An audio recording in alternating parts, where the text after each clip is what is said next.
She entered the Petunia contest to spite Doris Simpson and watched the judge collapse before the prizes were handed out. This is Agatha Raisin and the Poisoned Petunia contest. Where in the world are you listening from tonight? Your comments make this cozy corner feel even warmer. And don't forget to subscribe so you never miss the next mystery. Everyone will enter, Doris Simpson declared, as if announcing a royal decree rather than a village competition.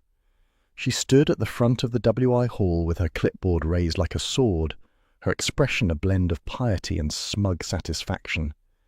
Yes, ladies, everyone, even those among us who have previously struggled with greenery. Her eyes landed squarely on Agatha. Agatha felt the familiar spark of indignation flare in her chest. She straightened her shoulders, lifted her chin, and delivered a tight smile that could have sliced bread. For your information, Doris, I can manage a pot plant perfectly well. The hall gave a soft titter, the kind that made Agatha's skin prickle. Nothing provoked Castley quite like the promise of a minor contest. They fed on these things. They multiplied gossip like fruit flies.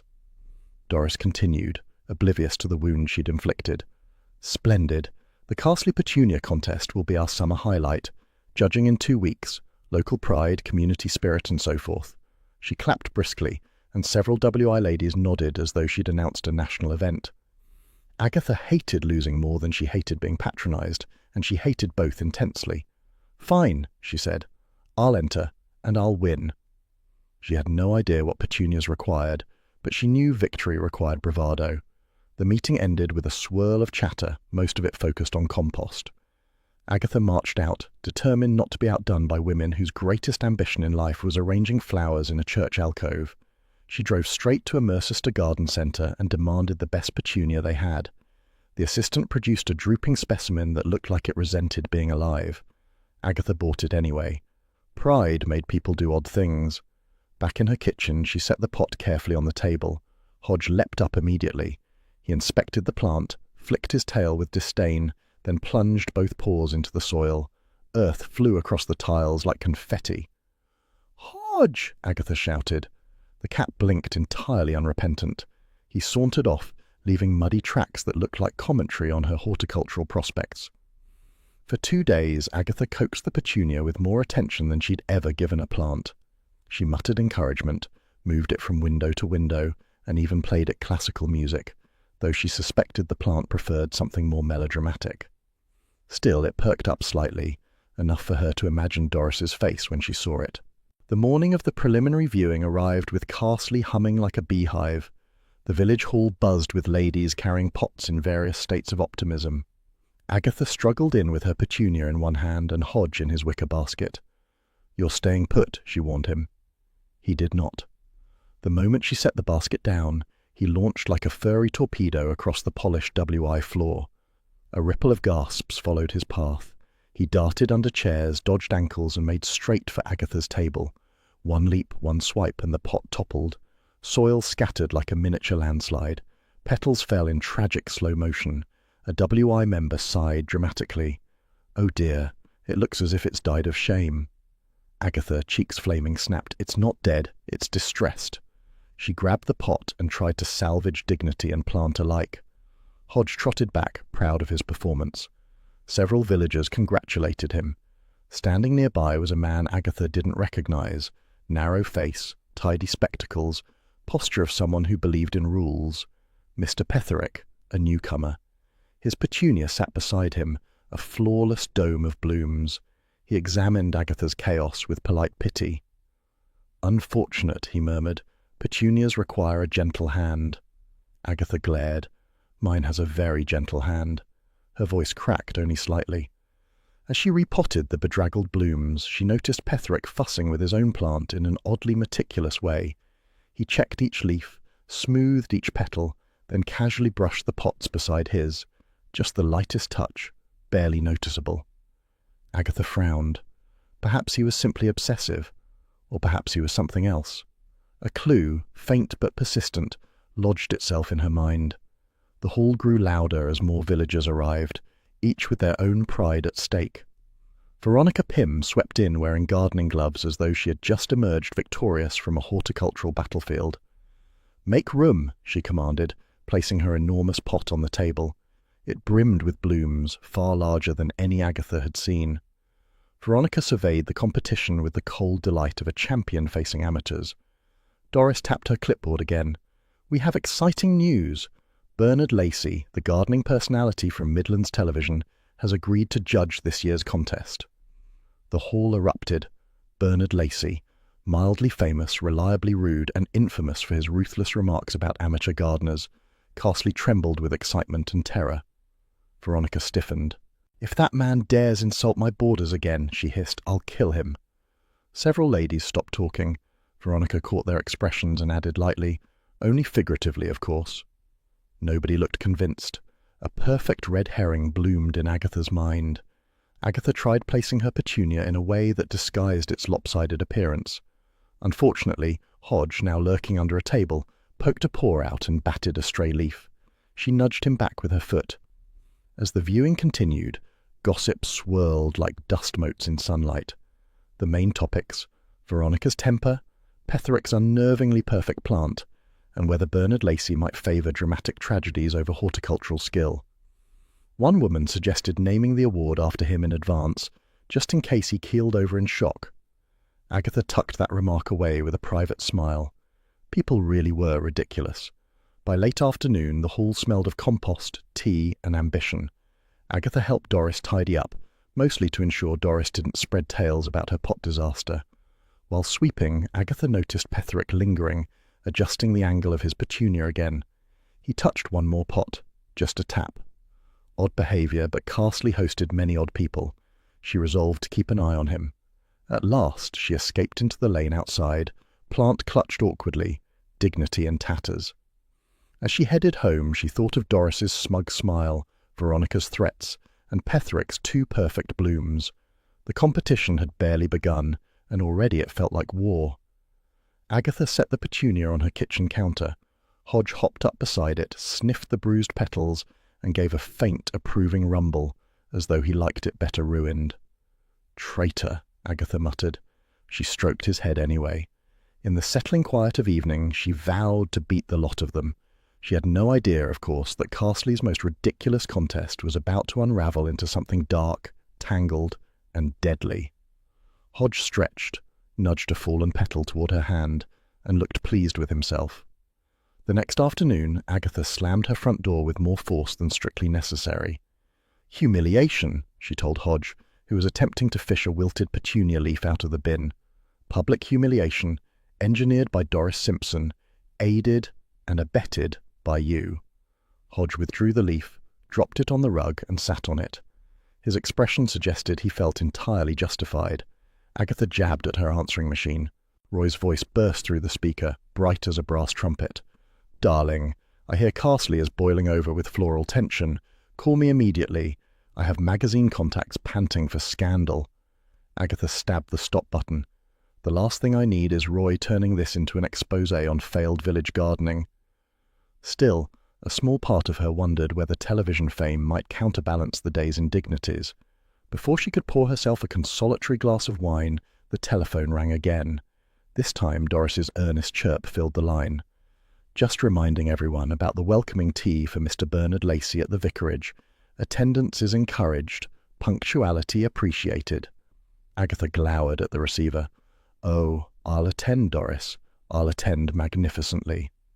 The vicarage drawing-room was already crowded when she arrived. Sherry trifle glistened on a sideboard, the best WI cups were laid out, and a sea of pastel cardigans bobbed in anticipation. Right in the middle stood Bernard Lacey, tweed cap tucked under his arm, his famous scowl deep enough to plant seeds in. He turned as Agatha entered, his eyes sweeping her in a manner that felt like a one-man demolition. "Mrs. Raisin, is it?" he said. "Your Petunia shows promise, though frankly it might recover more quickly if left entirely in someone else's care." Several ladies listened with the rapt pleasure of villagers attending a public whipping. Agatha's smile was thin. "I assure you, Mr. Lacey, my Petunia has all the care it needs." Bernard tapped a small notebook. "We shall see." He scribbled something, lips pursed. Agatha imagined her name, followed by a poisonous remark that would air on television and haunt her forever. Across the room, Veronica Pym's jaw tightened. Bernard had just informed her that her petunias displayed common tendencies. He proceeded to call Doris's pot municipal-looking, a term so bewildering Doris thanked him before realizing it was an insult. Bill Wong arrived in plain clothes, hands in pockets, observing the room with gentle amusement. He drifted to Agatha's side. "You look troubled," he murmured. "Troubled. I'm assessing whether homicide by teapot is technically possible." Bill chuckled softly. "Please, Agatha, don't get involved in anything more dangerous than potting compost." She sniffed. "I'll get involved in whatever I like." Bill gave her the tolerant smile of a man who knew precisely how much trouble she could cause. Then his beeper went off and he excused himself, leaving Agatha bristling with unsupervised indignation. Roy chose that moment to telephone again. Agatha's mobile didn't exist in this era, so Doris, hovering by the hall table, shouted, "Call for Mrs. Raisin," with great relish. The entire room turned to watch her walk out to the landline. Roy's voice came shrieking down the receiver. "Darling, listen. I've pitched Cotswold Petunia Wars to Living Style magazine. They simply adore the concept. Think, you, glamorous floral crusader, battling rustic rivals." Agatha hissed, "Not now," and hung up, aware Bernard was watching her from the doorway with lofty disdain. Tea was poured by Mrs. Bloxby, whose serene smile held the room together like moral glue. She offered Bernard a slice of walnut cake. He recoiled as though she'd produced a live eel. "Absolutely not. My system is far too delicate. Allergies." But he accepted 2 iced buns and drank tea as if it were holy nectar. Agatha chose a seat near the display of WI petunias arranged around a small side table. She pretended indifference while scanning Bernard's movements. At one point he set down his teacup and idly pinched a petal from one of the display plants, rolling it between his fingers. Agatha narrowed her eyes. It was nothing, surely. But still, a clue placed itself quietly in her mind. Suddenly the room fell into an uneasy hush. Veronica and Bernard were standing very close, voices low but sharp as broken pottery. "You destroyed my chances at the Gloucestershire County Show," Veronica hissed. "One word from you and years of work evaporated," Bernard replied with needling precision. "Then perhaps you should cultivate better habits." Several guests pretended not to listen while listening with every fibre of their being. Doris, as always, absorbed the scene like blotting paper. Veronica stepped back, face flushed. "You'll get what's coming," she whispered. The silence that followed crackled. Agatha felt the hairs on her arms rise, a perfect red herring blooming right on cue. Conversation resumed in forced bursts. Someone complimented Mrs. Bloxby's doilies. Someone else asked whether Bernard preferred leaf feed or granular fertilizer. He replied that amateur gardeners shouldn't meddle with either. Agatha longed to throw her teacup at him, but Mrs. Bloxby's kindness kept her anchored. The tea dragged on. Bernard worked his way through another bun, insulting nearly every person present. Agatha wondered whether his program ratings relied on viewers tuning in simply to dislike him. Eventually, Mrs. Bloxby clapped her hands gently. "Perhaps we should thank Mr. Lacey for joining us. It's not every day Carsley receives such expertise." Bernard inclined his head, accepting the tribute as his due. "Yes, well, your village has potential, with proper guidance." The farewell atmosphere was brittle.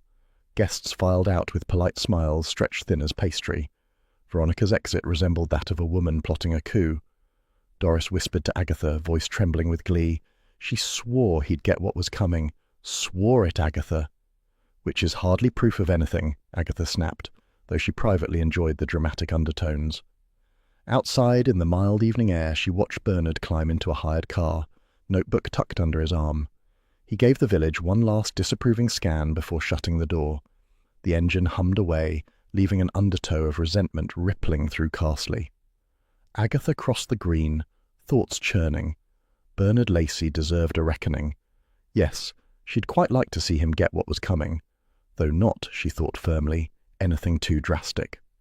Still, as she let herself into her cottage, a lingering unease tugged her. Hodge emerged from the sitting room, tail flicking, as if demanding news. She scooped him up with a sigh. "Mark my words," she said, burying her nose briefly in his fur. "That man will cause trouble." Hodge kneaded her shoulder once, as if already agreeing. The kettle clicked on, quietly filling the room with its soft promise of calm. "Try not to shame us today," Agatha told her Petunia, adjusting it in the passenger seat as if it were a sulky child. The plant, having endured a desperate overnight feeding, looked marginally perkier, though still resentful. Hodge sat on the back seat, watching with the air of someone awaiting entertainment rather than success. By the time Agatha reached the green behind the WI Hall, the place had transformed into a battlefield of folding tables. Rows of competitive pots lined up like floral soldiers, each with a hopeful tag attached. Villagers fussed, bickered, and compared fertilizers with the intensity of people discussing wartime shortages. Doris Simpson waved at her with the enthusiasm of someone greeting a condemned woman. "You're late, Mrs. Raisin. We were beginning to worry." "About my Petunia or my reputation?" Agatha asked, "because only one of those is salvageable." Doris, missing the joke, said, "Oh, your reputation, definitely." Agatha scanned the tables. 3 petunias looked worse than hers. One wilted entirely sideways, another was suspiciously bald, and the third had a slug clinging to it like a barnacle. It was a comfort, however small. Gossip fluttered across the green. Veronica Pym lectured 2 newcomers on the moral failing of using cheap compost. Someone accused someone else of stealing a fertilizing idea printed in Garden Monthly. Doris bustled between tables she shouldn't have been near, glancing at every pot like a customs inspector. The sound of murmuring shifted suddenly. Bernard Lacey had arrived. He strode onto the green wearing his tweed cap and an expression that suggested Carsley offended him on principle. The crowd parted as though anticipating divine smiting. Doris scampered to his side, notebook trembling. "Ready when you are, Mr. Lacey," Bernard sniffed. "Let us hope there's something worth judging." He began at the first table, leaning in with grave solemnity, sniffing blooms as though detecting sins. He dictated remarks at blistering speed. Doris scribbled hopelessly, her notes degenerating into zigzags. When Bernard reached Veronica's elaborate display, the villagers held their breath. Veronica drew herself up proudly like a gladiator awaiting praise. "These," Bernard intoned, "are positively vulgar, ostentatious, gaudy, in fact." Veronica's face froze. Agatha felt a terrible, secret thrill. Bernard moved on to Agatha's pot. He bent, peered, frowned, then let out a faint grunt of surprise. "Improved but erratic," he announced. Agatha, despite herself, glowed. Erratic, perhaps, but improved. She'd take it. Then came Mr. Petherick's plant, flawless as ever. Bernard pinched a petal lightly, rubbed the faint dust between thumb and forefinger, then, absent-mindedly, lifted his hand to his mouth as he turned to accept an iced bun from a passing tray. Agatha noticed the gesture, the small careless lick at his fingers. Something tickled her instincts, though she couldn't say why. Bernard reached for the bun, took a bite, made a note, then stepped towards the next pot. He didn't reach it. His body faltered. He stumbled, clutching his chest. The iced bun dropped, bouncing off a table edge. A collective gasp swept across the green. Bernard gave a strangled sound, knees buckling, and collapsed beside the Petunia tables. Chaos erupted like a startled flock. Chairs scraped, a woman shrieked. Doris crossed herself in a frenzy, dropping her notebook. Veronica backed away as though Bernard had exploded, hands pressed to her cheeks. Agatha pushed forward. She knelt beside Bernard, leaning close. Beneath the scent of his aftershave, sharp, officious, she caught something oddly chemical. Not floral, not food, something that prickled the nose. "Give him air," she called. "Stop crowding him, you're making it worse." Several villagers scattered, bumping into tables and sending petals flying. Someone yelled, "Weak heart, he's always had one." Another insisted, "He said Petunia, I heard him." Veronica snapped, "I didn't hear anything," far too defensively for a calm person. Bill Wong appeared, summoned from nearby. His eyes widened as he took in the scene. "Everyone stand back," he commanded, kneeling where Agatha had been. "Ambulance is on the way." "Is he?" Doris whispered. Bill gave a small shake of his head. "Just give us space." The siren wailed faintly in the distance. Agatha stepped back, heart thudding. Bernard lay motionless. His cap had fallen off, rolling to a stop against Veronica's immaculate pot. She stared at it as if it were a curse. While Bill and the paramedics worked, villagers whispered as if gossip were oxygen. One woman said Bernard had been poisoned by tension. Another claimed he'd been allergic to fresh air. A third insisted Veronica's earlier threats were the clear sign of a murderous temperament. Agatha overheard a man muttering, Look at her pot. There's something smeared on the rim, something odd, probably her fancy feed. Or worse. Veronica bristled. My plant is pure, she snapped, sounding anything but innocent. Agatha's gaze flicked to the pot. There was indeed a faint residue, something pale, powdery. A red herring glittered in the sun. As the paramedics lifted Bernard onto the stretcher, Agatha stepped close enough to see Bill collecting evidence. Bernard's teacup, half the iced bun, and soil samples from the tables he'd inspected. Bill handled everything with professional calm, though his jaw tightened. The crowd parted as the ambulance trundled away. A hush replaced the earlier panic. Carsley had witnessed many scandals, but this, public collapse, potential foul play, would keep tongues busy for years. Doris approached Agatha, breathless. Who would do such a thing? A contest, a simple contest. Nothing in this village stays simple, Agatha said. Certainly not plants. Doris clutched her clipboard. Do you think, Veronica? I think, Agatha cut in, that speculating before Bill does his job is unwise. But in truth, her mind was whirring. Veronica's threats, the residue, Bernard's arrogance, and Petherick's odd petal pinching. Why had that stuck in her mind? Bill called, Agatha. She approached. Did you see anything unusual before he collapsed? He asked quietly. Agatha hesitated. If she mentioned Petherick, would it start a rumour?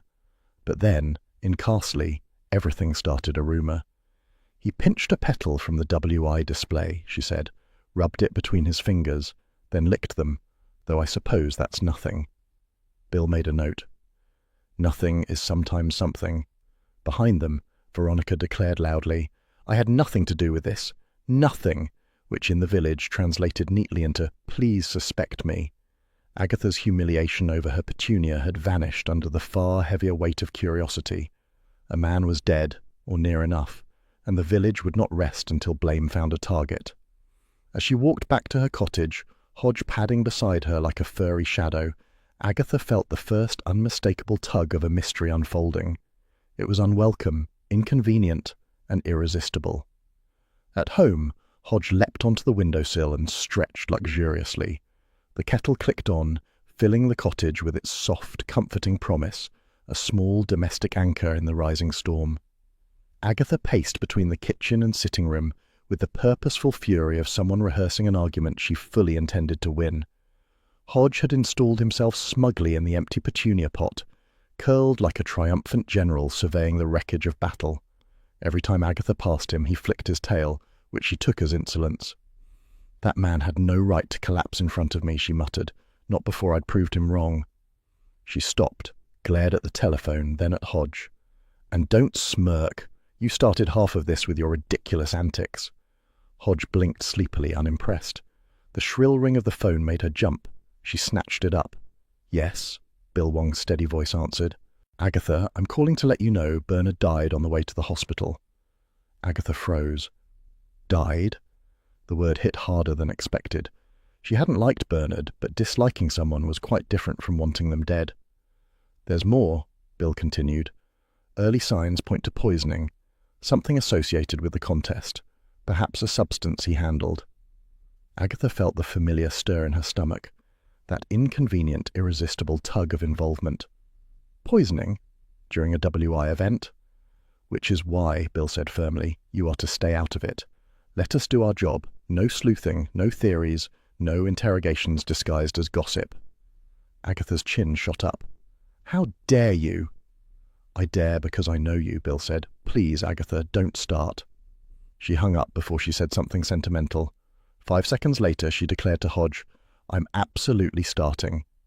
The WI hall was already packed when Agatha stormed in that evening. The atmosphere was clammy and self-important, the sort of mood that made villagers believe they were participants in a national scandal rather than a flower competition gone wrong. Doris Simpson stood at the front, fanning herself with the meeting agenda. Order! Ladies, please maintain order. They ignored her completely. Veronica Pym declared, The contest is cursed. First humiliation, now death. It's a blight on Carsley. Someone else snapped, Nonsense, Bernard simply had one of his turns. He didn't have turns, said a third woman. He had enemies. The whole room hummed with accusation. Agatha took a seat, arms crossed, eyes glinting. Let's not forget, she said loudly, that anyone with access to the WI Hall could have tampered with the plants. Anyone with a key. Instant silence. Doris flushed. Well, I suppose several people borrowed keys recently. Perfectly innocent reasons, naturally. Veronica had one, Mr. Petherick borrowed one, and, oh yes, Mavis Dew. Doris brightened at recalling a name. She offered to polish the hall late at night. Sweet girl. All eyes turned to Mavis, a mouse-like woman at the edge of the room. She was pouring tea as if hoping invisibility might save her life. She tucked a plate of biscuits under her cardigan, as though biscuits were moral support. Veronica seized the moment. Why are we talking about me? Bernard ruined my chances years ago, but that doesn't mean I wanted him dead. Several murmurs suggested otherwise. Agatha leaned forward. What about your business expansion? I heard you took out quite a large loan. Publicity from Bernard's approval might have helped you repay it. Veronica's cheeks blazed. That is private. Nothing is private in Castley, Agatha said, least of all finances. A wave of delighted gossip swept the hall. While Veronica sputtered, Mavis Dew slipped through the crowd, refilling cups with the timid ease of someone who had perfected the art of blending into wallpaper. Agatha watched her move, silent, unnoticed, forgettable. Perfect qualities for mischief, if mischief was desired. A subtle clue lodged itself in Agatha's thoughts. Invisibility was useful. Doris clapped her hands again. Ladies, please. The police have asked we remain calm. Agatha gave a sharp laugh. Calm? A man just died in the middle of our flower show. That's exactly why we must rely on the authorities, Doris insisted. Authorities? Veronica scoffed. Bill Wong should focus on outsiders, strangers, travellers, anyone but us. Outsiders? Agatha repeated. Half the village had reason to despise Bernard Lacey. As if on cue, Mrs. Bloxby rose, gentle smile in place. Ladies, perhaps we can all take a breath. This is a difficult situation. Let us try to remain charitable. Agatha admired Mrs. Bloxby's serenity, but felt none of it herself. The meeting devolved into mutters, accusations, and indignant noises. Agatha left, disgusted by the hypocrisy and thrilled by the chaos in equal measure. Outside, she paused under the soft glow of the hall lantern. Her lighter snapped angrily in her hand as she tried to coax a flame. Come on, she muttered. Bill appeared from the shadows. You're lighting that with more hostility than necessary. She startled. Don't lurk, it's creepy. I wasn't lurking, Bill said, folding his arms. I was checking the hall perimeter before going home, and watching you try to set fire to your own lighter. Agatha snapped the lighter shut. If you're here to scold me, don't bother. I've had enough condescension for one evening. Bill sighed. I'm not condescending. I'm worried. Poisoning is serious. Whoever did this may not hesitate to do worse. Her chest tightened. He rarely sounded so earnest. I can handle myself, she said. You shouldn't have to, he replied softly. That stung more than she wanted to admit. Well, if the police insist on dragging their feet— We're not dragging our feet, Bill cut in. We're working with facts. You, however, are working with irritation. Irritation is a perfectly valid investigative tool, she snapped. Bill pinched the bridge of his nose. Please stay out of it, Agatha. She didn't answer. She refused to promise something she had no intention of delivering. He shook his head, exasperated but fond. Just be careful. When he walked away, she felt oddly wounded. She hated being dismissed. Worse, she hated that he meant well. Her cottage was dim when she returned. She flicked on the kitchen light and stopped. A folded note lay just inside the door, as if pushed through moments earlier. She picked it up slowly. Leave the petunias alone, Mrs. Raisin. Flowers aren't the only thing that can be killed. A chill washed down her spine. The handwriting was neat, almost polite, which somehow made it worse. Hodge padded over, sniffed the paper, then battered it with a decisive paw. He looked up at her as if approving of the drama. Agatha straightened, pulse thudding, fear dissolving into something far more invigorating. Oh, this means war, she said. Absolute war. She placed the note on the counter, squared her shoulders and marched toward the kettle. Hodge curled in the petunia pot again, purring like a warning bell. The kettle began its soft, familiar sigh, domestic, steady, comforting, while Agatha Raisin plotted murder of a very different sort, the kind solved by a determined woman, a sharp mind, and a village full of suspects. "Agatha, open up! The nation is screaming for you!" Roy Silver's voice blasted through the cottage door with the subtlety of a brass band. Before Agatha could respond, the door flew open and Roy swept inside, arms overflowing with newspapers. Agatha, who had been attempting to drink her morning tea in peace, groaned. "Roy, for heaven's sake, I've barely had time to think." "You don't need to think," Roy said, dropping the papers across her table. "You need to bask. Behold, the London press has noticed Carsley's great crisis." He jabbed at a tiny column on page 7, "Television Gardener Collapses at Village Flower Show." A grainy photo of Bernard Lacey scowled above the text. Agatha squinted. "This is barely a paragraph." "Which," Roy announced triumphantly, "is why we must expand it. I've already drafted angles. The glamorous Cotswold sleuth who cheated death by Petunia." Agatha nearly choked. "Stop calling me glamorous in public." "In private, then?" "In no capacity whatsoever." Roy flicked his wrist dismissively. "Darling, the public craves narratives. You, standing bravely amid toxic blooms, refusing to faint." "I didn't refuse to faint," Agatha snapped. "I simply didn't faint." "Exactly," Roy declared. "Heroic." Agatha sighed. As irritating as Roy was, his enthusiasm softened the gnawing dread caused by the threatening note. And Bernard's death. "Fine," she said finally.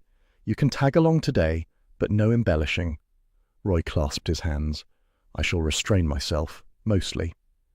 They set off in Agatha's car toward Mercester. Roy talked non-stop, providing Agatha with no more than 2 seconds of uninterrupted thought. He rattled on about headlines, dangerous fertilizers, and his unfailing instinct for drama. Agatha half-listened while mentally organizing her suspicions. The garden centre sat just outside the town, a cheerful sprawl of hanging baskets, potted trees, and decorative fountains burbling as if mocking Carsley's chaos. Agatha's eyes swept the displays, alert for anything peculiar. Roy inhaled dramatically. Ah, the rustic perfume of commerce. Graham Naylor, the owner, emerged from behind a stack of compost bags. He was ruddy-faced, brisk, and wore an expression of someone suspicious of joy. "Help you?" he asked. Agatha gave her firmest professional smile. "We're here about Petunias and Bernard Lacey." Naylor's brows shot up. "That man? Prima donna, if you ask me. Complained about everything. Bought a tonic from me weeks ago and still sneered at my displays." "A tonic," Roy repeated, leaning forward like a shark scenting ink. "Do tell." Naylor crossed his arms. "Specialist growth tonic. Strong stuff. Suppose it makes plants perk up. Hardly miraculous." Agatha filed the information away. Why would Bernard, a judge, purchase something like that? And locally? It seemed a curious breach of impartiality. Naylor pointed toward an aisle. "Fertilizers up there. If you're hunting his formula, you won't find anything dangerous. I lock the stronger things up high." Indeed, Agatha noticed several bottles positioned on a top shelf, warning labels discreetly turned aside, as if hoping no one would examine them too closely. Roy tugged Agatha's sleeve. "Could be lethal, darling. Imagine, blooms of doom." Agatha hissed, "Keep your voice down." But Roy was already sidling toward Naylor, launching into a pitch about exclusive partnerships and potential features about responsible gardening. Naylor looked bewildered, but oddly pleased to have attention lavished on him. Seizing the distraction, Agatha drifted near the till. A bin of discarded receipts sat beneath the counter, partly hidden. She crouched under pretense of adjusting her handbag strap and lifted the top few slips. Her breath caught. One receipt bore the unmistakable name, Bernard Lacey. Item, Specialist Growth Tonic. Cash sale. Date, nearly 3 weeks before the contest. Why would Bernard need that? For his own plants? For experiments? For sabotage? She slipped the receipt into her pocket before Roy's voice grew any louder. Roy had migrated to a different bin by then, this one full of promotional leaflets and old purchase orders. "We must dig for truth," he announced, rifling with abandon. Agatha winced. "Stop rummaging like a raccoon." But Roy froze. "Agatha," he breathed dramatically. "Look." He held up another receipt with a flourish. Veronica Pym's name glared back. Agatha felt suspicion branch out like ivy. Veronica had already appeared volatile, indebted, and fiercely proud. Buying the same tonic Bernard had? It screamed motive, or at least the kind of perfect misdirection the universe delighted in offering her. Naylor reappeared.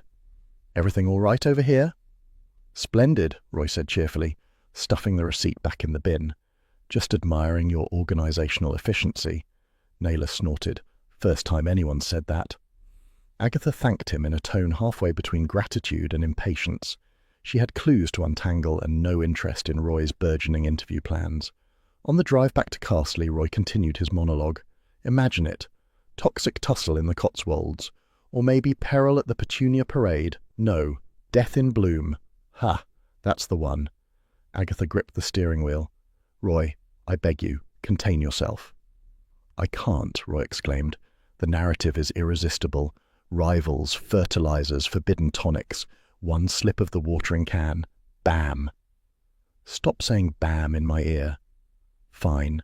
He folded his arms, then after 3 seconds added, "Boom."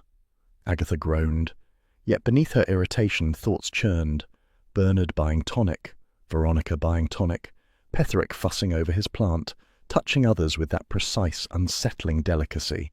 Something stirred uneasily in her mind, like a puzzle arranging itself just beyond vision. They passed the outskirts of Carsley.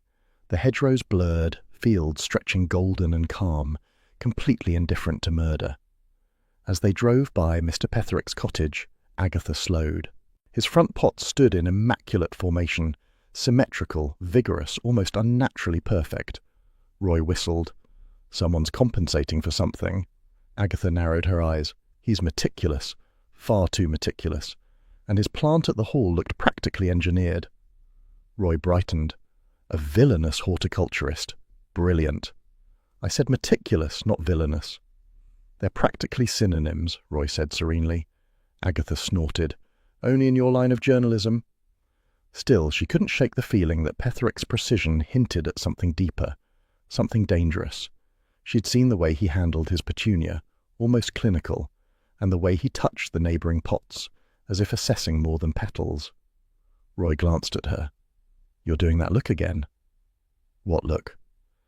"The one where your eyes go all narrow and glittery, like a border collie spotting a suspicious sheep." "That is absurd," Agatha huffed. "Completely absurd." Roy leaned closer. "So you are suspecting someone?" "I am suspecting," Agatha said, "that I don't have enough information yet." Roy sighed. "So boring. I prefer when you accuse boldly." Agatha didn't respond. Her mind was elsewhere, cycling through Bernard's collapse, the sharp chemical scent she'd noticed on his skin, the panicked gossip, the mysterious note at her cottage. She turned into her drive. Roy immediately began collecting his papers, muttering headline variations like a deranged poet. Inside, Hodge lifted his head from the Petunia pot and gave Roy a baleful stare. Roy recoiled. "Oh, Lord, it's judging me." "He judges everyone," Agatha said, dropping her handbag. "He has high standards." Hodge blinked solemnly, then resumed ignoring them. Roy plopped into a kitchen chair. "So what's next, darling detective? Accuse Veronica? Confront Petherick? Stake out the WI Hall?" Agatha shook her head. "No, not yet. First I need to think." Roy frowned theatrically. "Oh, the tragedy." Agatha ignored him and poured tea. Her mind crackled. Bernard's receipt, Veronica's receipt, Petherick's perfection. Something linked them, but what? Roy suddenly gasped. "Agatha, what if someone poisoned the tonic bottles themselves?" "Unlikely," she said. "Too many variables. Too much risk." "But poison in the watering can—" "Roy," Agatha interrupted, "stop." She set her cup down, gaze drifting toward her window. Outside, the village lay deceptively peaceful. The kettle clicked again, its soft sigh filling the kitchen. Hodge stretched, tail flicking like a punctuation mark on her thoughts. Agatha exhaled slowly. "This isn't over," she murmured. Roy grinned. "Oh, darling, it's barely begun." And as Hodge settled deeper into the Petunia pot, purring with smug approval, Agatha felt the twisting threads of mystery tighten, pulling her exactly where she knew she would go next. "Veronica, honestly, you're glaring at that wine as if it insulted your begonias," Agatha said, leaning across the small table at the Red Lion. She was attempting to look friendly, which for Agatha often resembled mild interrogation. Veronica Pym sniffed. "I'm annoyed, Agatha. Annoyed and mortified, Bernard Lacey humiliated me once, and now his death is being pinned on anyone within shouting distance. Then help yourself by being cooperative, Agatha said. Tell me anything you remember, anything unusual. Veronica folded her arms, which was promising. She only grew dramatic when ready to reveal something. Fine, but I don't trust half the people in this village not to twist it. Before she could continue, the pub door swung open and Charles Fraith strolled in with his usual lazy charm. "Ah, Agatha, my dear. Causing trouble?" Agatha groaned. "Not now, Charles." Veronica perked up like a flower receiving sunlight. "Charles Fraith, what a surprise." Charles offered her a slight bow. "Always a delight, Mrs. Pym." Agatha shot him a murderous glare, but Veronica was already softened, her spine relaxing, her voice losing its edge.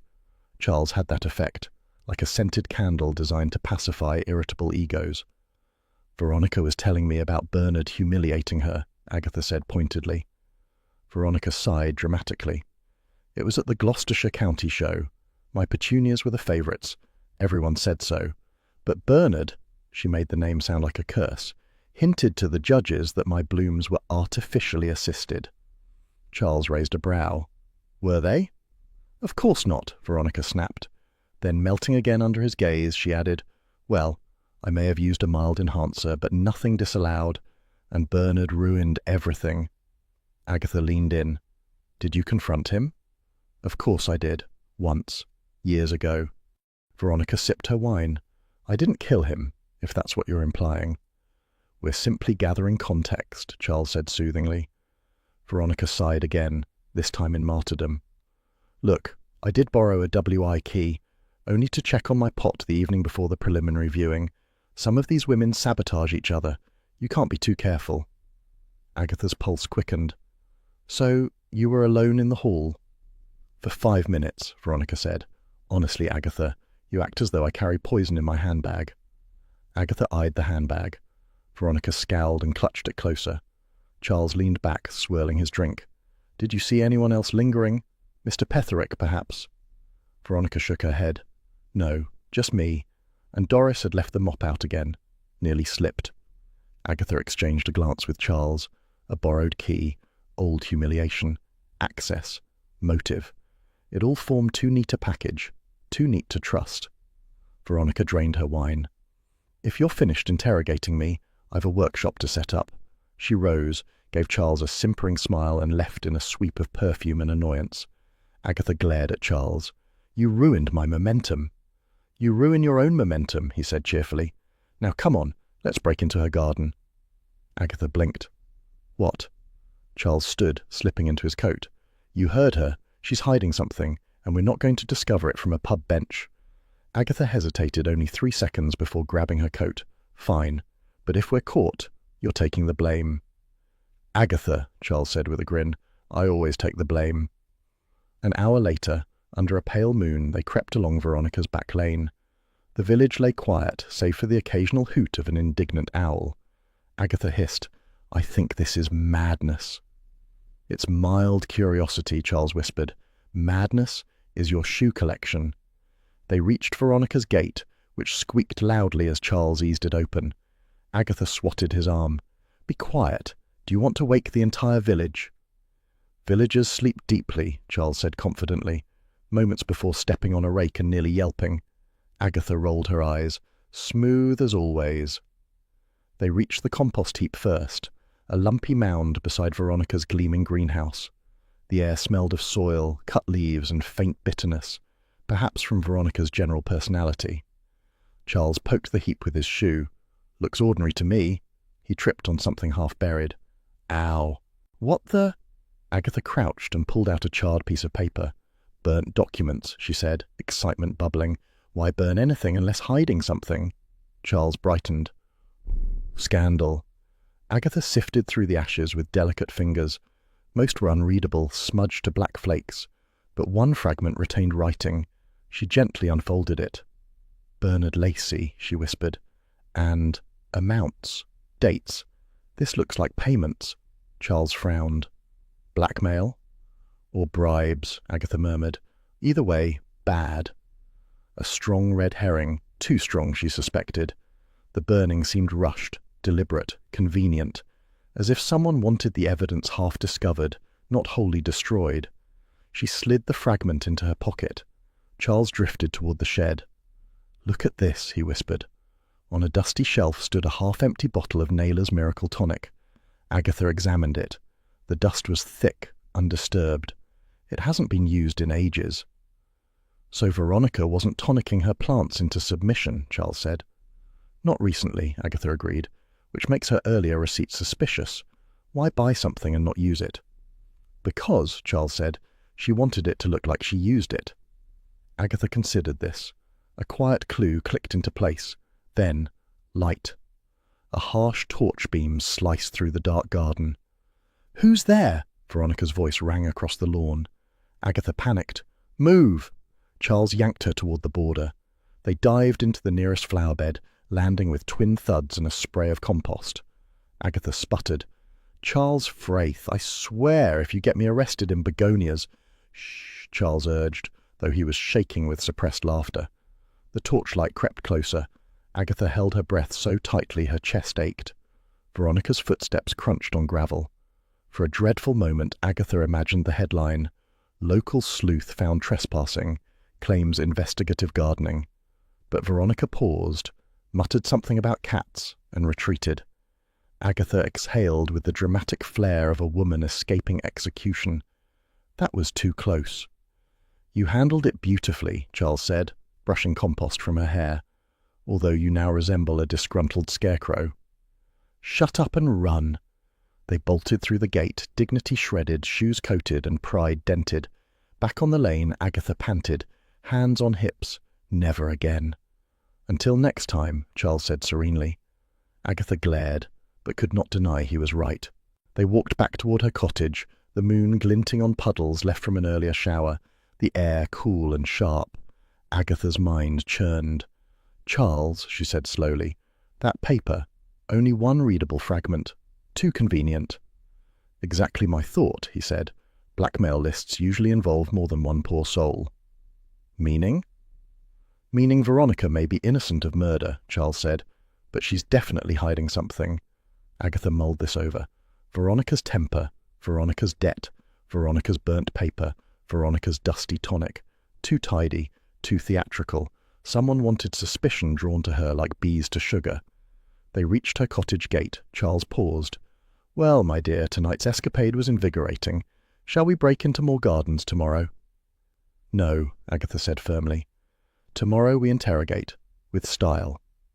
Charles saluted. "I'll bring biscuits." He strode off into the night, humming. Agatha slipped inside her cottage. Hodge sat proudly on the kitchen table as if judging her entire life. She stroked his head, then placed the burnt fragment beside the kettle. "We'll uncover this, Hodge," she murmured. "Someone thinks they're clever." Hodge yawned, unimpressed. Agatha put the kettle on. It sighed its familiar sigh, steady and comforting, its domestic warmth a counterpoint to the twisting mystery now unfurling like night-blooming flowers. Hodge stretched, curling into a perfect, smug coil. Tomorrow would bring more secrets. But tonight she had tea, a clue in her pocket, and the quiet company of a cat who never once doubted she was right. "Don't say a word," Agatha announced, limping into the vicarage kitchen, "unless you're offering tea or medical assistance." She lowered herself into a chair with the defeated poise of a general returning from a disastrous campaign. Mrs. Blocksby looked up from her knitting, eyes warm with sympathy. "You look rather as though you've been gardening aggressively." "I have been escaping aggressively," Agatha snapped. "Veronica Pym nearly caught Charles and me in her borders. I may never forgive begonias." Mrs. Blocksby rose, her movements serene. "I'll put the kettle on." Agatha exhaled, letting the warmth of the room settle around her. The vicarage kitchen always felt like an antidote to Carsley's collective insanity. Polished table, steady clock, faint smell of scones. She watched Mrs. Blocksby set out a tray with biscuits and wondered how someone could remain so calm in a village full of lunatics. Once tea was poured, Mrs. Blocksby sat again. "Now," she said gently, "tell me everything." Agatha launched into the tale. Compost heaps, burnt papers, miracle tonic bottles, Charles's incompetence with rakes. Mrs. Blocksby listened with the patience of a saint and the focus of a detective. When Agatha finally stopped for breath, Mrs. Blocksby offered her a biscuit. "I'm thinking," Agatha said, nibbling with renewed purpose, "that Veronica's guilt is simply too theatrical.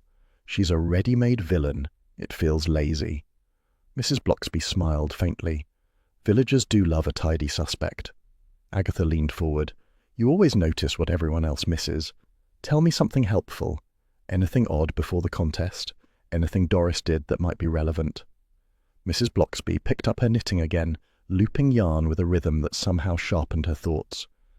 "Well," she said slowly, "I do recall Doris fussing over spare keys last week. She had them laid out on the hall table, 3 or 4 sets. Agatha's ears perked. "Keys?" "Yes. Mavis Dew stopped by at the time. She said she couldn't sleep and would be happy to polish the hall floors at night. Doris was quite touched. She's had dreadful trouble with her knees." Agatha blinked. "So Mavis was alone in the WI hall at night?" "Only briefly, I assume," Mrs. Blocksby said, though her tone admitted she had no actual proof. "She is a very conscientious soul." "Conscientious souls," Agatha muttered, "always worry me." Mrs. Blocksby smiled.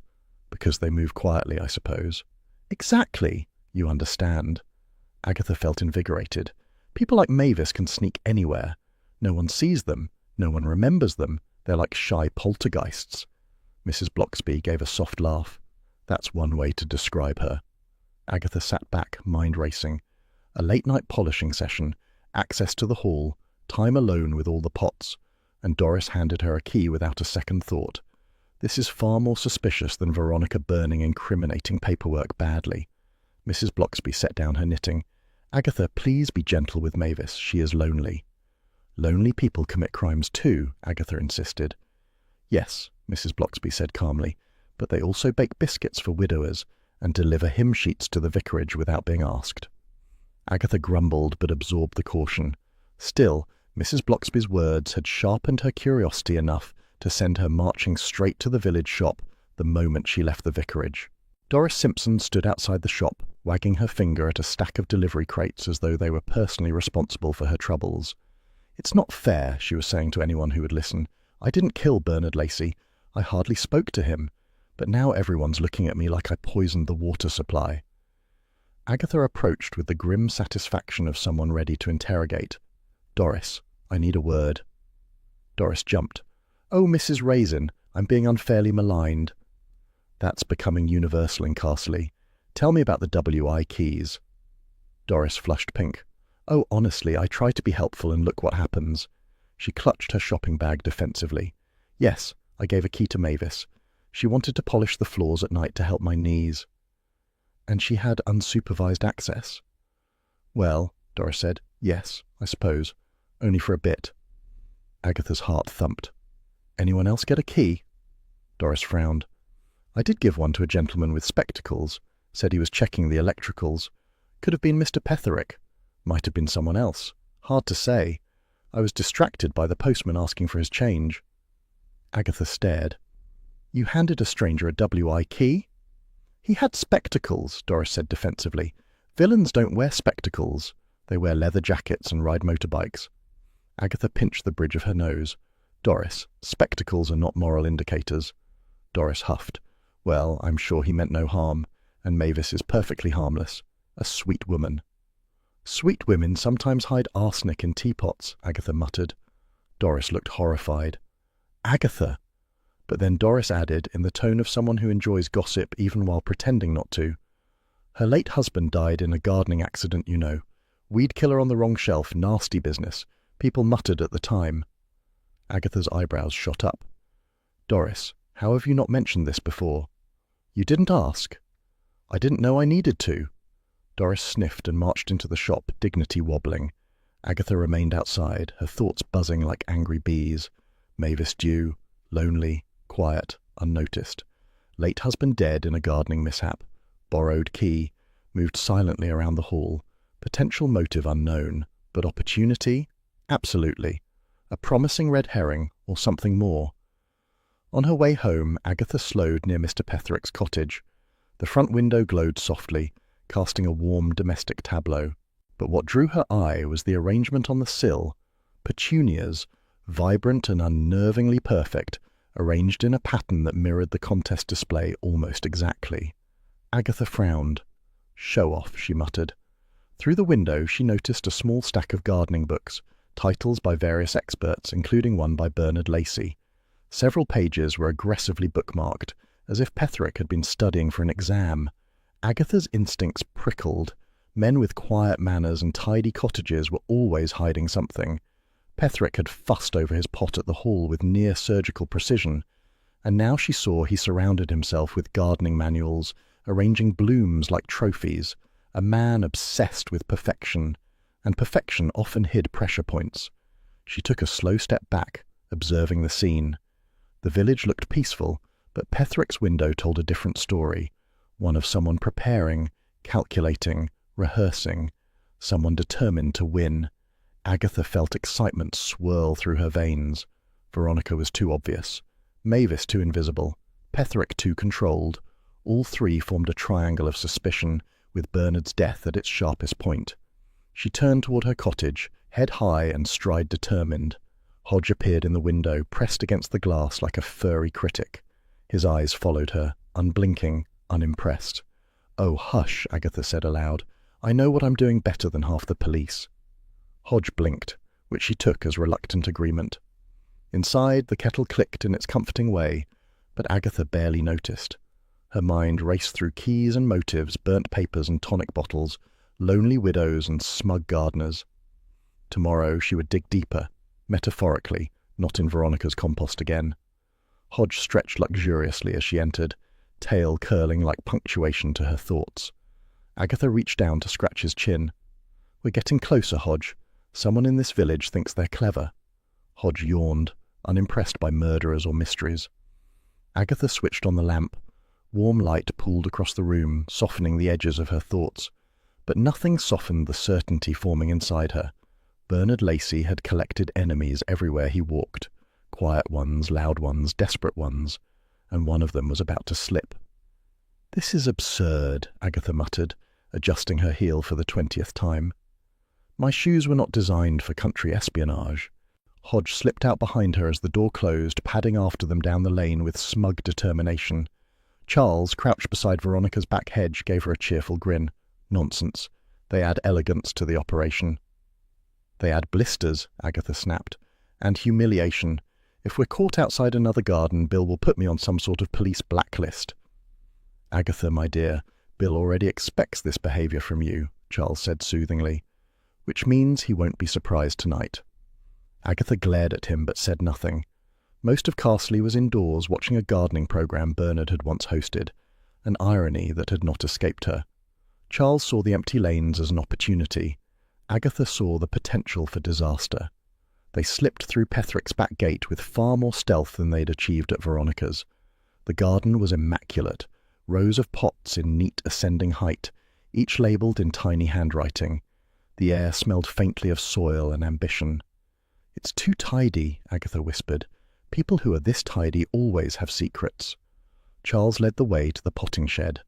The door creaked softly as he eased it open. "Behold," he breathed, "a temple to horticultural obsession." The shed was astonishingly organized. Shelves lined with fertilizer bottles, tools hung with military precision, notebooks stacked in precise towers. A single bulb dangled overhead, casting a yellow pool of light across the workbench where a ledger lay open. Agatha hurried over. "This is it. This is exactly the sort of thing guilty men keep." Charles flipped the ledger toward the light. Dates, quantities, initials. Agatha leaned in. Her pulse quickened. There they were, BL and VP. The entries matched the receipts from Naylor's garden centre. Bernard Lacey, Veronica Pym. He kept records of deliveries, or transactions. Why? Charles whistled softly. Perhaps he was supplying them with something. "Or buying," Agatha said. "But why would Bernard need supplies from Petherick?" She scanned further. More initials, more dates, more amounts.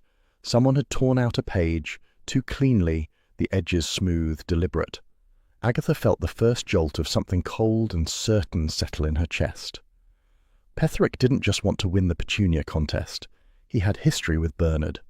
Charles drifted toward the back wall. "Agatha," Look at this.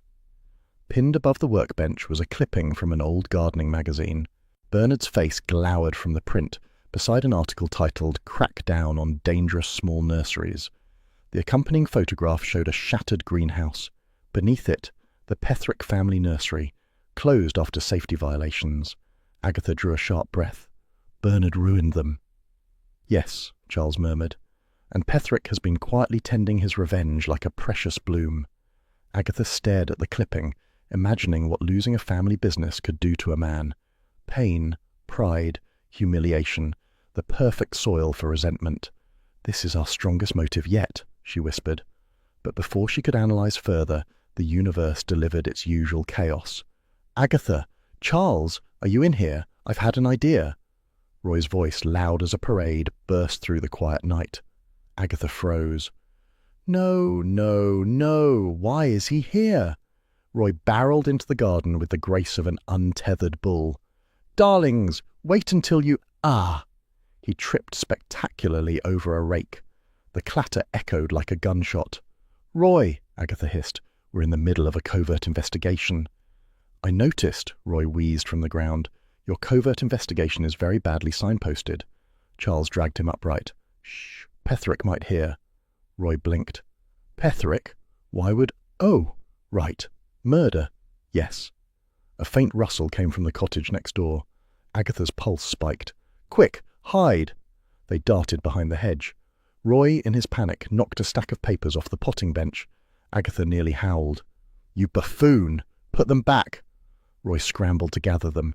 In the frenzy, a small scrap drifted onto the floor. Agatha snatched it before Roy trampled it. Her brow furrowed. "Is this Roy's name?" Roy peered over her shoulder.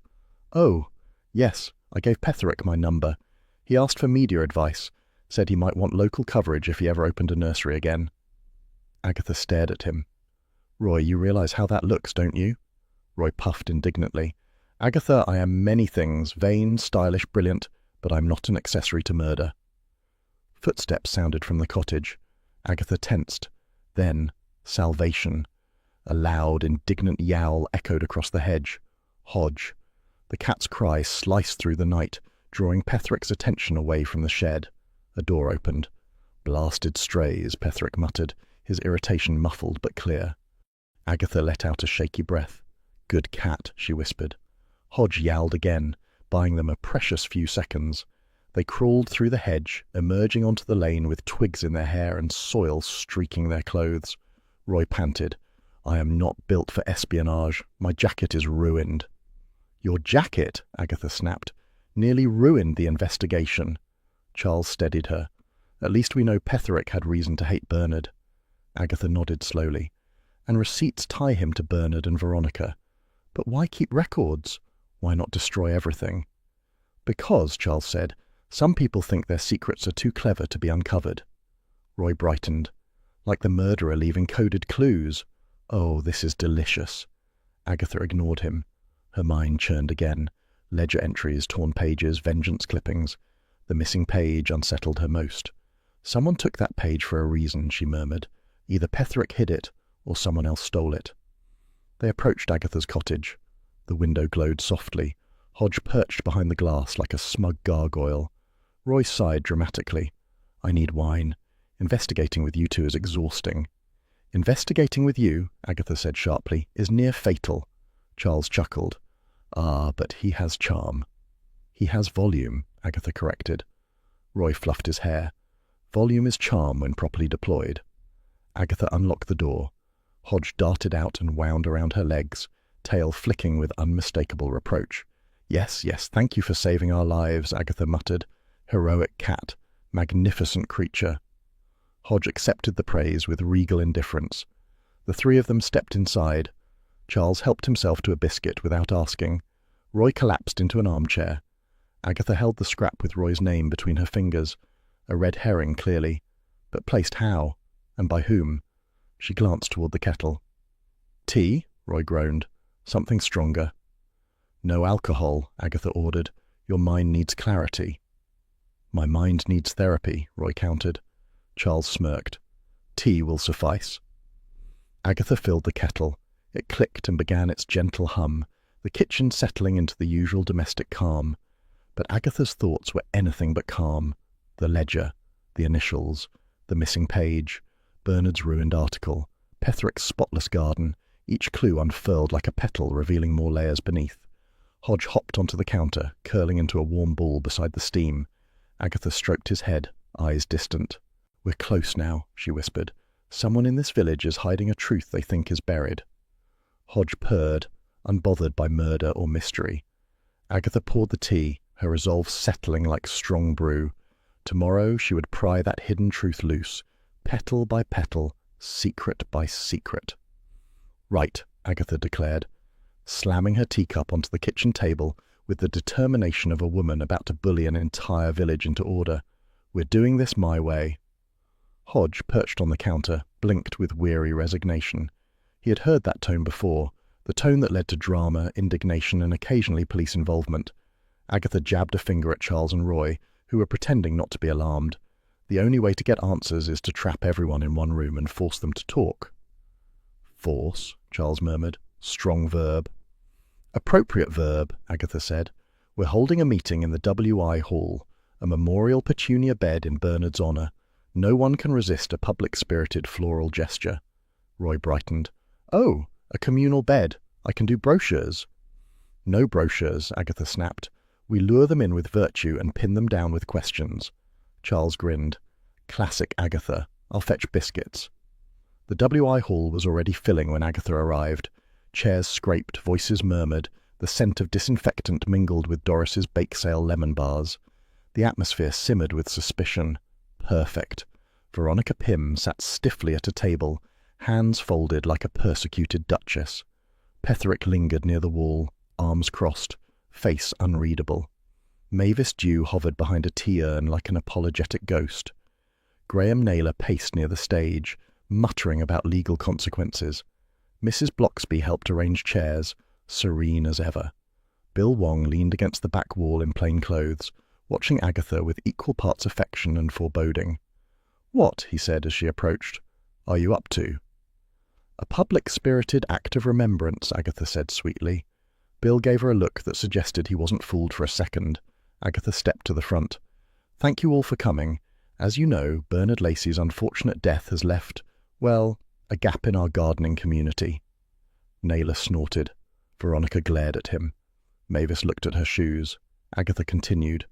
"I propose we create a memorial Petunia bed on the green, something to honour his contributions to horticulture. And to do that, we must discuss soil, layout, funding, everyone's involvement." Roy clapped enthusiastically.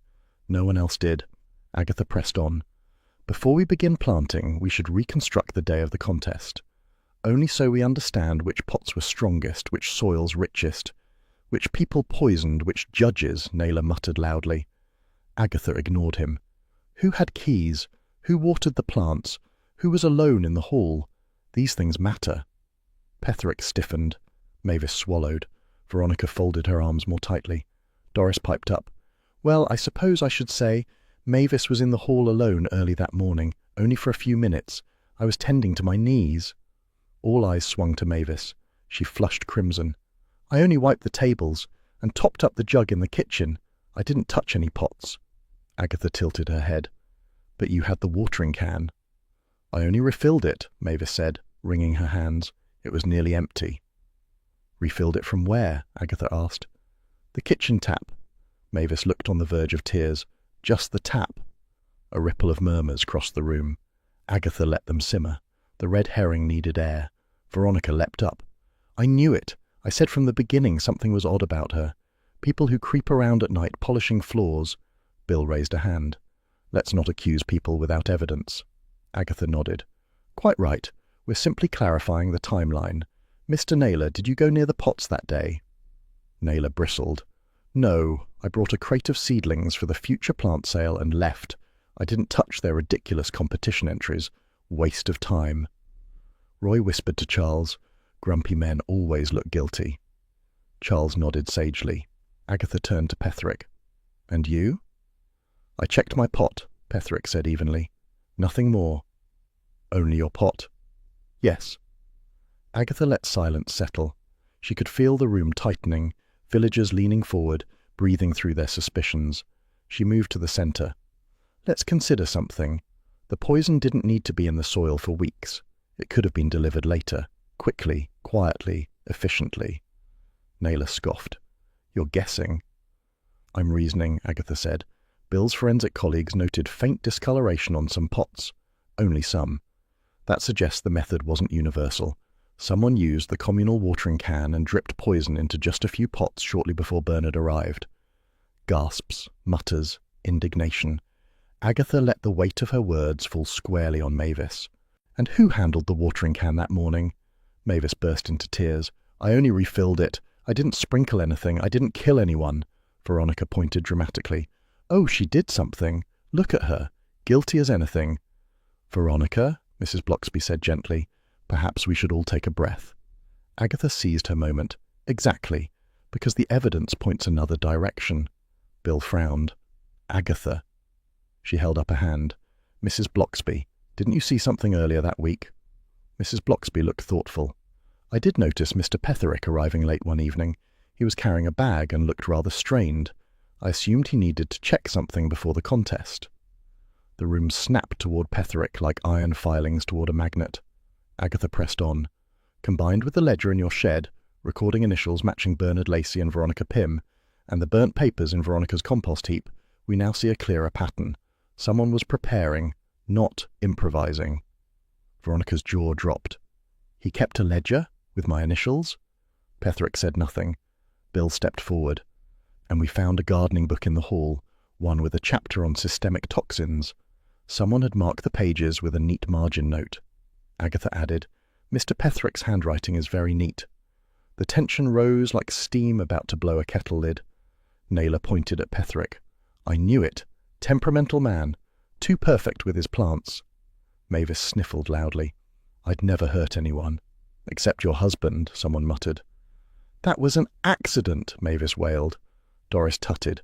Honestly, everyone's so dramatic. Agatha raised her voice. Stop, all of you. The room froze. This isn't theatre, it's a murder investigation, and we will not devolve into shouting matches like a badly organised fete. Charles whispered to Roy. Too late. Agatha continued. We will sort this properly, calmly, thoroughly, over tea. Bill blinked. Tea? Yes, Agatha said, straightening. At Charles's Manor. The long drive means no one can storm out without embarrassment, which prevents melodrama. We'll gather there tomorrow afternoon, all of us, and I will name the killer. A collective gasp swept the room like wind through a field of crops.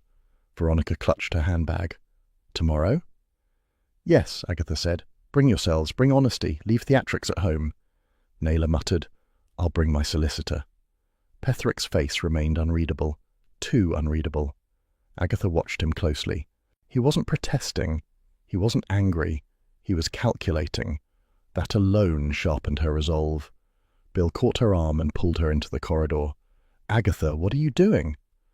Solving the murder, she said briskly. You're playing with fire. Bill's voice lowered. Don't push Petherick. He's not stable. Agatha lifted her chin. Neither am I. That's not comforting. I've survived worse. And I'm right, Bill. I can feel it. He exhaled. Just be careful, please. Her eyes softened a fraction. You worry too much. You should worry more. They looked at each other for a moment, the unspoken tug between exasperation and affection stretching taut. Then Roy burst through the doorway. Agatha, someone's complaining about the lemon bars. Of course they are, Agatha muttered. This village would complain about air if it tasted slightly different. She returned to the hall. The villagers grudgingly were nodding among themselves. Even Veronica seemed resigned. Mavis wiped her eyes. Naylor glared at everyone equally. Petherick said nothing at all. Agatha clapped her hands. Tomorrow, Charles's Manor, 2:00. Be prompt. Chairs screeched. People murmured. The crowd began to disperse, each villager carrying home their theories like illicit parcels. Agatha gathered her notes, triumphant and exhausted. Bill shook his head, but didn't argue further. Charles slipped an arm through hers. A reveal over tea, very civilized. Strategic, Agatha said. If anyone tries to run, we'll see them halfway down the drive. Roy beamed. I'll wear something dramatic. Agatha sighed. Just don't wear glitter. Murderers hate glitter. Back at her cottage, the quiet settled around her like a shawl. She locked the door, kicked off her shoes, and sank into a chair. Hodge trotted over, tail aloft, demanding tribute. Agatha scratched under his chin. "Tomorrow, Hodge. Tomorrow we blow this whole ridiculous case apart." Hodge purred, stretching luxuriously. The kettle began its soft, familiar sigh. The calm before the storm, Agatha Raisin's favourite kind of evening. Agatha tightened the clasp on her best jacket and glared at her reflection in Charles's absurdly grand hallway mirror. "If this lot don't take me seriously," she muttered, "I'll throttle someone with a napkin." A rustle behind her announced Roy, who hovered like an overeager stylist awaiting a dramatic entrance. "Darling, you look divine," he breathed. "Slightly dangerous, slightly chic, like a woman who solved a murder between pudding courses." "I haven't solved anything yet," she snapped, though the faint glow of flattery travelled straight to her shoulders, lifting them. "And stop calling me chic. It makes me sound like a Ponzi magazine advert." Roy only grinned, clutching his notepad as though tonight might launch his own career. "Just remember to gesture gracefully when you reveal the killer. The camera loves a flourish." "There is no camera," Agatha said, marching toward the drawing room. "And keep your hands off the scones. Charles will notice." Charles had transformed his drawing room into a theatre of mismatched chairs, floral cushions, and the faint scent of polish. Villagers perched stiffly, like suspicious birds trapped in a conservatory. Veronica Pym had planted herself on a brocade footstool with the dignity of a queen in exile. Petherick sat near the window, arms folded, his expression mild to the point of opacity. Mavis Dew dabbed her eyes, though nothing had yet occurred. Naylor glowered at a tea tray as if herbs offended him.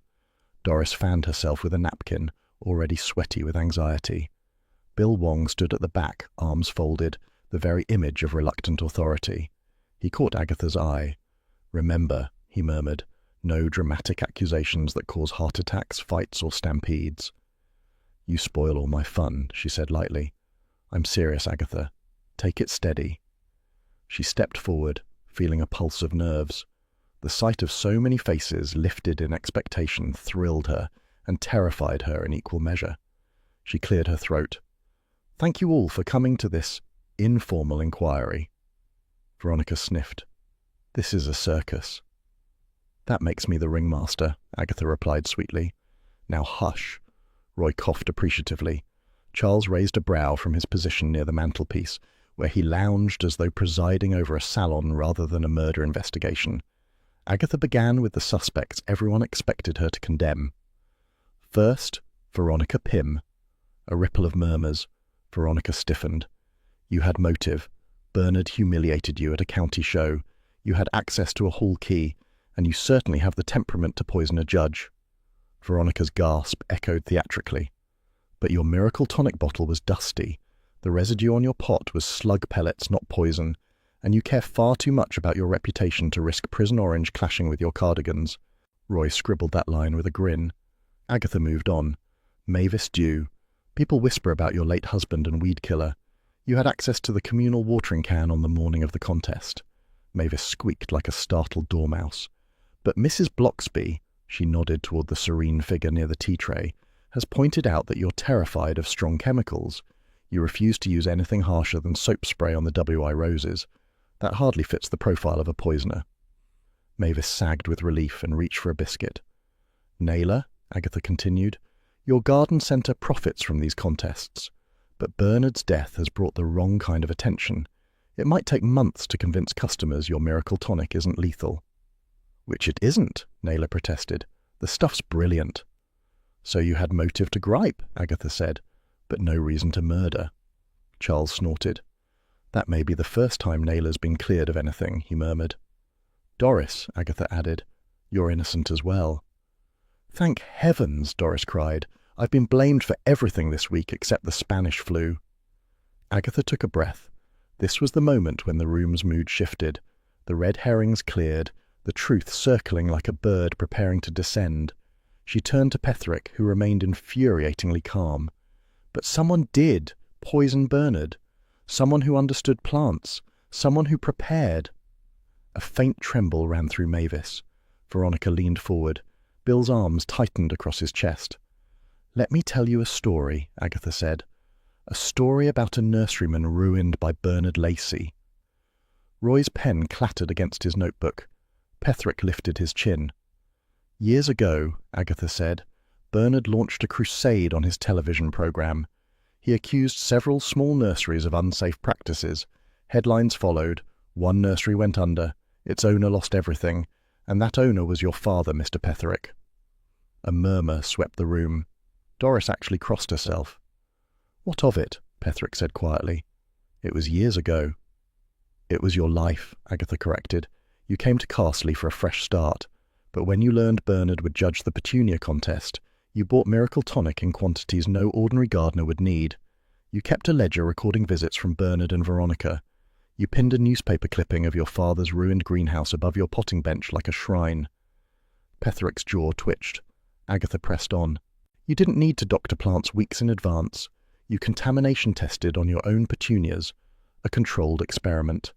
Then you applied diluted systemic poison to the communal watering can on the morning of the contest.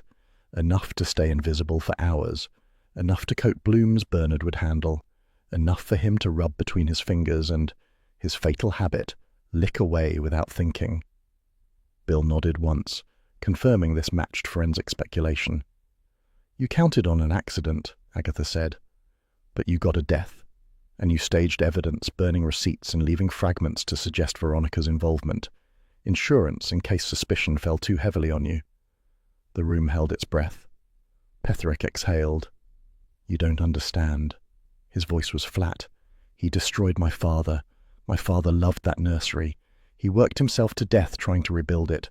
Bernard never apologized. He joked about it later, said some nurseries shouldn't breed." Doris gasped. Mavis sobbed into a tissue. Even Veronica softened slightly. "I didn't plan to kill him," Petherick went on. "I wanted him to suffer a bit. Enough to ruin his day. That's all." Bill stepped forward. "Petherick, I'll need you to come outside with me. Calmly." The man stood, shoulders hunched, eyes hollow with a grief long fermented. As Bill led him out, the room sagged in collective exhaustion. A pettiness had curdled into tragedy, and the villagers tasted the bitterness of it. Agatha swayed slightly. Charles moved to her side. "Well done," he murmured. "Not quite Poirot, but impressive." "Don't patronize me," she snapped, though without heat. Roy bounded forward. "Agatha, darling, that was sensational. I got at least 4 quotable lines. Prison orange clashing with cardigans? Inspired." "I wasn't trying to inspire you," she muttered. Veronica rose, shaking out her skirt. "I suppose I should thank you, though Bernard wasn't worth the trouble."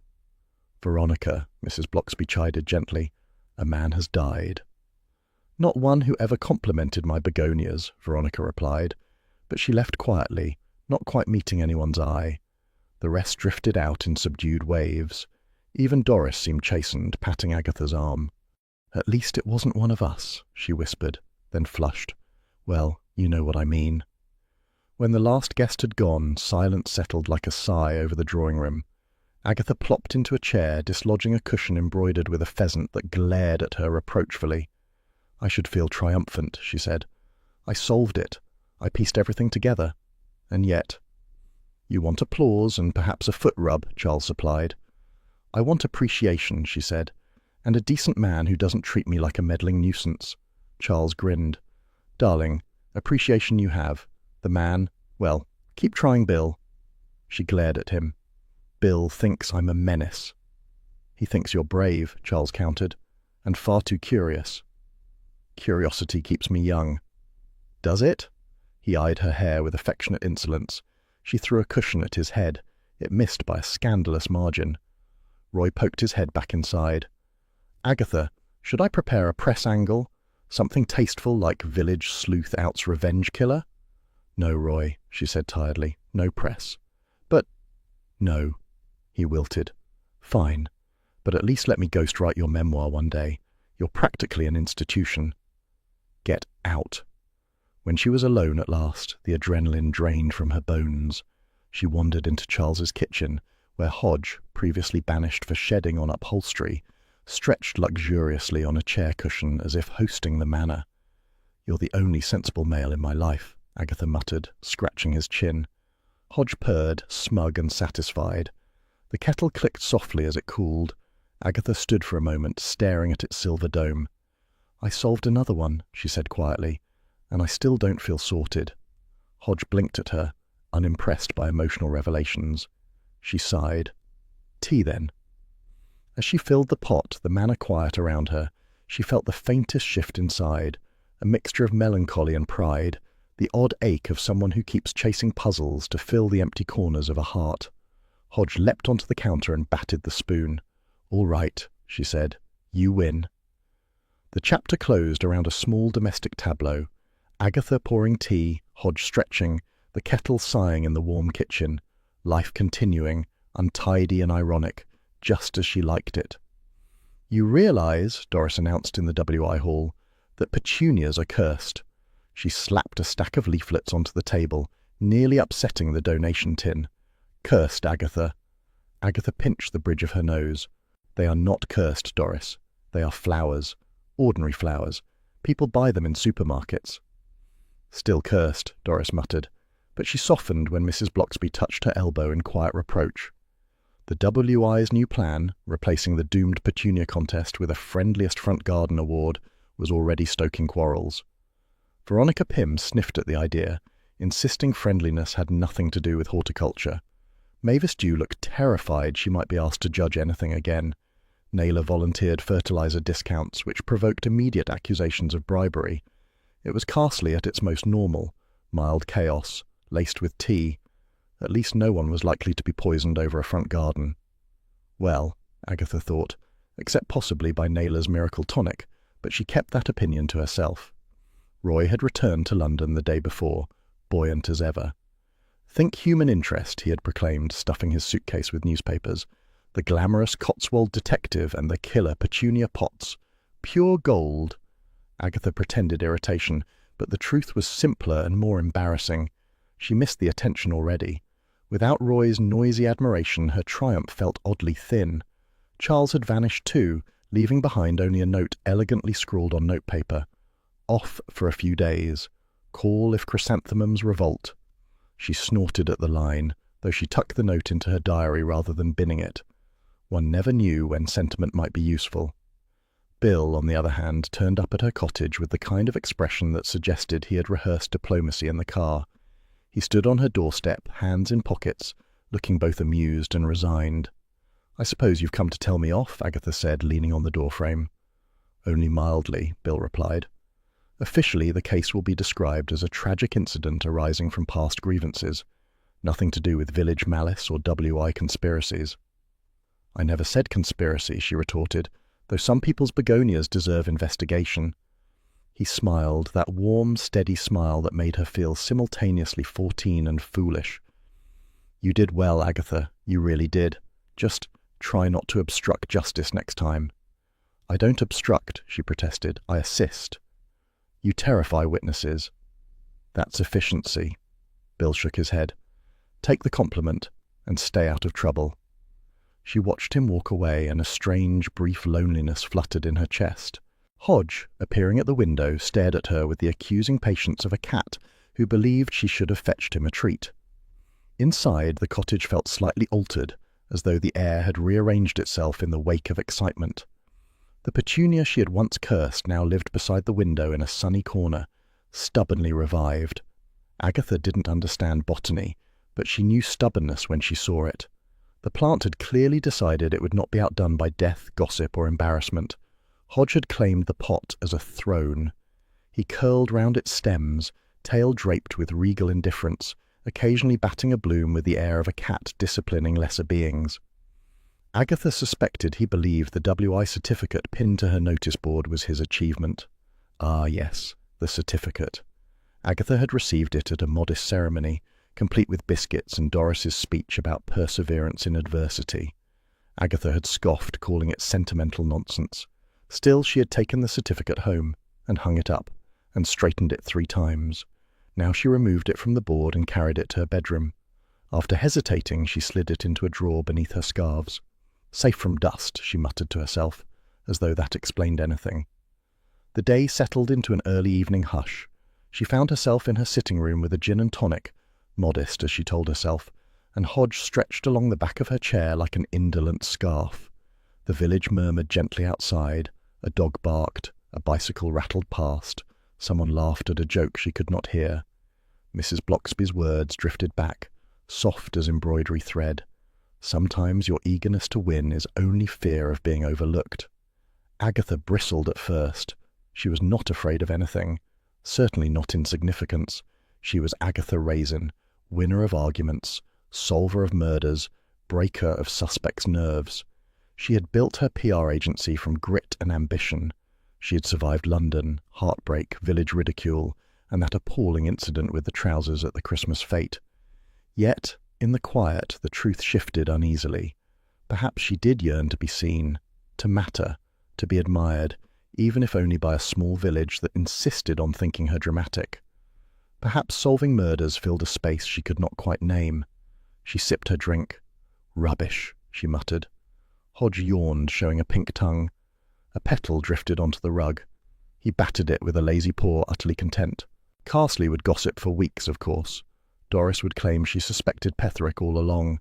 Veronica would recount her narrow escape from false accusation. Mavis would bless everyone with tearful gratitude.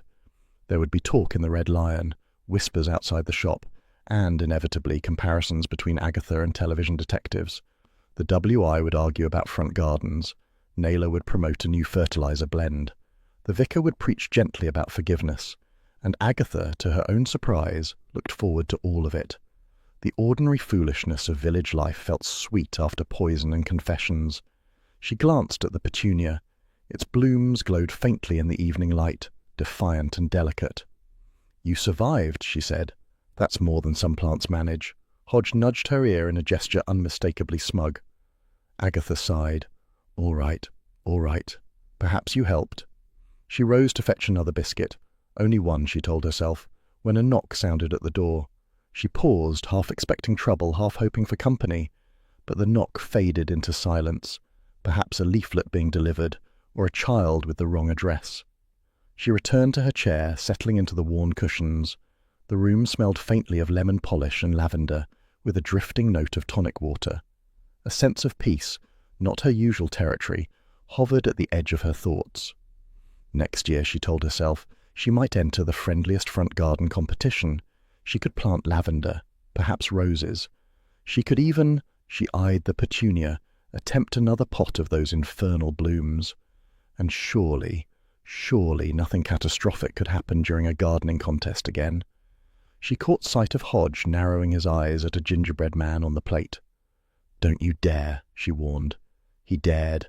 He swatted it to the floor. Agatha burst out laughing, the sound surprising her with its warmth. "Fine. You win this round." Outside, the village settled deeper into its evening rhythm. Inside, Agatha Raisin leaned back in her chair, Hodge purring like a small engine of self-satisfaction, and allowed herself to feel, just for a moment, content. But only for a moment, because Carsley, she knew, had an endless supply of schemes, quarrels, and competitions. Someone somewhere was already plotting something ridiculous. She could almost sense it on the breeze. "Well," she murmured, lifting her glass to the room, "let them try. I'll be ready." Hodge flicked his tail, triumphant. The kettle sighed softly in the kitchen, as if agreeing that Agatha Raisin was far from finished.